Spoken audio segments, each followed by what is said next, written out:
I think this is kind of going to go away in the next session personally, but it's about people that lie on their job applications. And remember, if I apply for a job at a bar, and I say, yeah, I have tons of bartending experience and list bars that I used to go to in Austin, that's probably not maybe an ethical decision or might not be the best career choice, right? You could probably even get fired for that, but it shouldn't be a felony. It shouldn't be you go to jail for saying you have a history of working in farms when you actually do. Now, as a journalist, I kind of have a personal and selfish interest in this because there's a long history in this country of using undercover investigations to expose what's happening.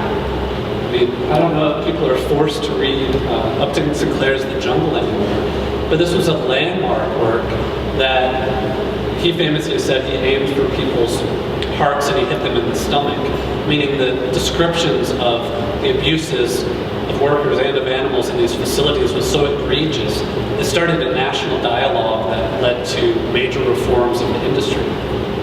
And I would argue that today, if Upton Sinclair were around, I guarantee you that his publisher would be making sure he had a YouTube video trailer for his book, like I made for mine, and little clips posted on Facebook showing different things that he's done. That's the nature of journalism right now. You can't just be a print reporter, you have to show video footage, you have to be multimedia.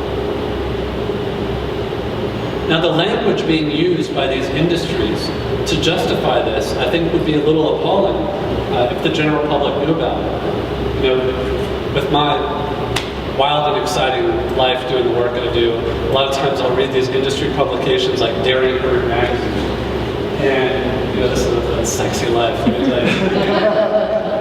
You'd be amazed when you see Dairy Herd magazine. But in these columns, they talk about these laws, and they say it's no different than passing hate crimes legislation. It's no different than punishing people who burn crosses, deface homes, or otherwise harass people because of their race, religion, or sexual orientation. The argument they're trying to make is, well, if you can single out one class of people for special protection, why can't you give us special protection? They're totally the same, right? That type of rhetoric has been used by industry as well. So you have members of Congress, when slaughterhouses have been shut down following these investigations, have actually sent letters to the USDA urging that the slaughterhouses be reopened, and on top of that, saying this investigation was economic terrorism. Now, to give you an idea, remember everything I said about how there are no laws protecting these farm animals? For something to be so bad that the USDA actually says, all right, we're shutting this down, that's really, really bad. Like, that's above and beyond even the terrible standards that exist. So for these elected officials to say that it's terrorism to shut this place down, I think it's pretty offensive. But this isn't just limited to animal activists, and I'm not going to talk too much about this tonight. There's much more about it in my book, and thank you again to the folks here for having copies. I mean, how great is that? For just signing up and getting involved with community organizing. You can also get a free book. So if you don't get a free book, losers, you can buy a book. But I hope you all will. So there are other folks that are being targeted as well, people like Tim DeChristopher. And Tim, as a University of Utah student, went into an illegal oil and gas auction where public lands were being sold off to businesses. And he didn't have any money, obviously, as a student, so he went in and he kept raising his bidder's power. Do we have $5,000 for this piece of land? Sure. $10,000, $100,000. So he cost these people a lot of money, and I thought it was brilliant. I mean, at worst, maybe it's a prank, civil disobedience. After this happened, you had state officials trying to introduce legislation relabeling that as eco-terrorism. On top of that, Tim was sentenced to 2 years in prison for taking a principled stand, remember, against an illegal auction that was struck down by an appellate court. Has everybody heard of the group ALEC? Some nuts.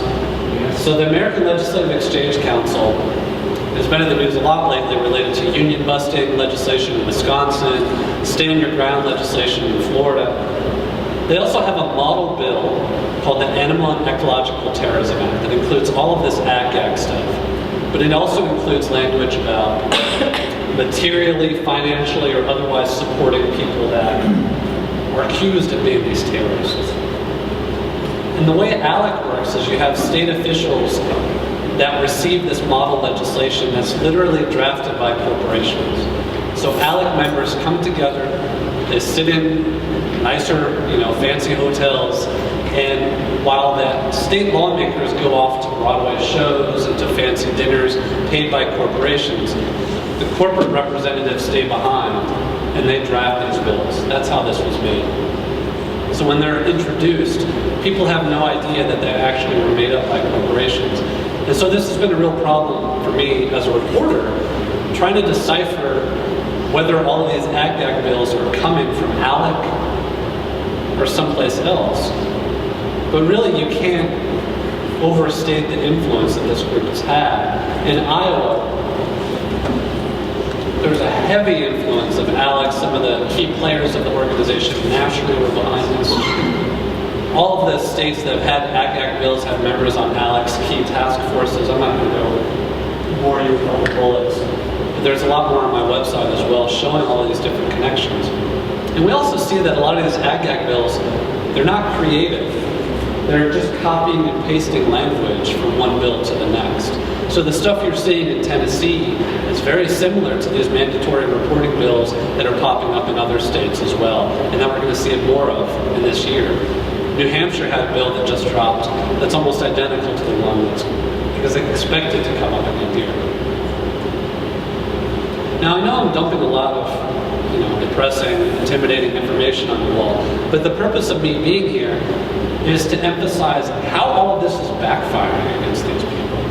It's been amazing to me to see every time one of these investigations comes out, every time one of these Ag-Gag bills is introduced, the increasing response is, why are you so afraid of this being shown to the public? If you really have nothing to hide, why are you trying to shut down the whistleblowers? Signatures online have got hundreds of thousands of people responding, and you really know you have a horrible problem on your hand when you have Carrie Underwood speaking out. In one of these magazines, in the pork industry publication, they actually had an article last year where they revealed that Tennessee's governor actually called up Carrie Underwood to ask what she thought about all of this. So I mean, that FBI file about celebrity influence kind of is true, because these people are changing the discussion about these issues. But what's most telling to me is how it's brought different groups together.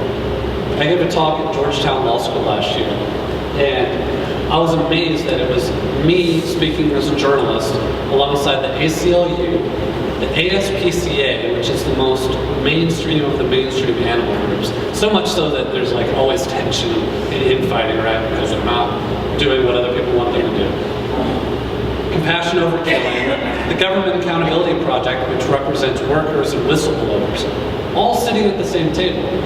And I'm sure, given the groups that were like promoting this event, activists sometimes have a tendency to fight each other and to infight and find reasons to not work together. This is amazing to me. Human Rights Watch, Amnesty International, Union, Sierra Club, the Teamsters, ASPCA, Humane Society, the district attorney's offices are speaking up because they're actually trying to stop these abuses, and they need those investigations. To me, this is the future. This is where all of this is heading, and this is why those people are so terrified. Because a lot of these folks are never even in the same room together. To have Teamsters and Sierra Club talking about the same issue, let alone agreeing on it, I think is incredible. And the reason they're all on the same page is a shared realization that if we allow people in power to single out specific individuals because of their politics, it sets a precedent that puts other people at risk. If we allow factory farms to gag their critics, who's the government going to gag next? I did an interview with a reporter at USA Today yesterday about the Supreme Court case about restricting anti-abortion protesters' right to be within, what is Massachusetts, 30 feet of clinic entrances. And I told her, you know, I'm adamantly pro-choice. I mean, I'm closely aligned to all these social movements, but from the perspective I do my work, you see how all of these things commingle. You see that when you start rolling back First Amendment rights for people that are seen as extremists and radicals and disenfranchised groups or unpopular groups, it allows that to happen for others as well. So I think that needs to really be the message, more so than be an animal rights activist or be an environmentalist. Personally, for the sake of this lecture, I don't care about any of that. I don't care if you walk away from this wanting to be vegan or nothing has changed, because the message I want to share with you all is that this affects all of you. I hope you walk away from it being vegan. I hope you walk away from it, you know, joining the union fights with Volkswagen going on and all these other issues. But if you don't, just know that all of this affects you as well.